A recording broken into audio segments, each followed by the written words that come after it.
वह दूरबीन से अपनी लंबे समय से खोई हुई बेटी को चुके चुके देख रही थी। अचानक एक लाल वैन ने उसकी नजर खींची। उसे लगा कि कुछ गड़बड़ है। उसने फौरन अपना स्नाइपर राइफल सेट कर लिया। जैसा उसे शक था, वैन से कई गुंडे उतरे और साफ दिख रहा था कि वे सीधे उसकी बेटी की ओर जा रहे हैं। बिना एक पल गंवाए उसने उन पर फायरिंग शुरू कर दी।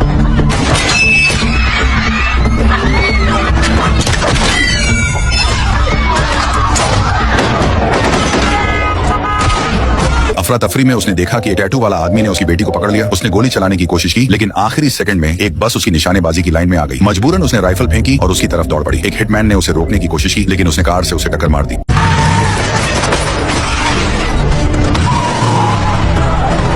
तभी उसकी साथी चांस अपनी गाड़ी में आ पहुंची। उसने चांस को दोष दिया कि उसने बेटी को अकेले बाहर जाने दिया। शांत होने के बाद उसे उस आदमी का टैटू याद आया। वो लोकल क्यूबन माफिया ग्रुप का निशान था, इसलिए चांस और वह सीधे क्यूबा पहुंच गई। हवाना के एक बार में उन्हें वही टैटू वाला आदमी मिल गया जिसने बेटी को उठाया था। जैसे ही उसने उन्हें देखा, वह भागने लगा, लेकिन वह उसे जाने देने वाली नहीं थी। उसने एक कार छीन ली और उसका पीछा किया। तेजी से उसे टक्कर मारकर गिरा दिया।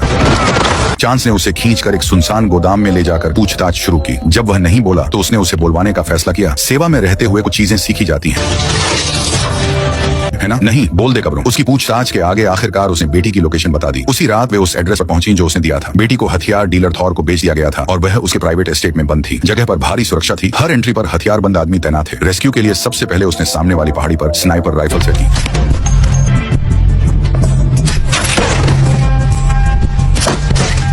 बाहरी गार्ड्स को खत्म करने के बाद वे एस्टेट में घुसी। चांस ने उसे कवर दिया और वह अपनी बेटी को एक सिक्योर रूम में बंद पाकर पहुंची। लेकिन चूंकि बेटी ने कभी उसे नहीं देखा था और नहीं जानती थी कि वह उसकी मां है, वह डर गई। जब तक उसने चांस को नहीं देखा और उसके पास नहीं दौड़ पड़ी। तब वे चांस और बेटी के साथ भाग सकती थी, लेकिन उसे पता था कि जब तक थॉर जिंदा है, बेटी कभी सुरक्षित नहीं रहेगी। इसलिए वह मुड़ी और सीधे थॉर के कंपाउंड की तरफ बढ़ गई। थॉर को अंदाजा भी नहीं था कि क्या आने वाला है। घमंडी और बहुत आत्मविश्वासी, वह सोचता था कि बंदूक लहराकर सब कंट्रोल कर लेगा।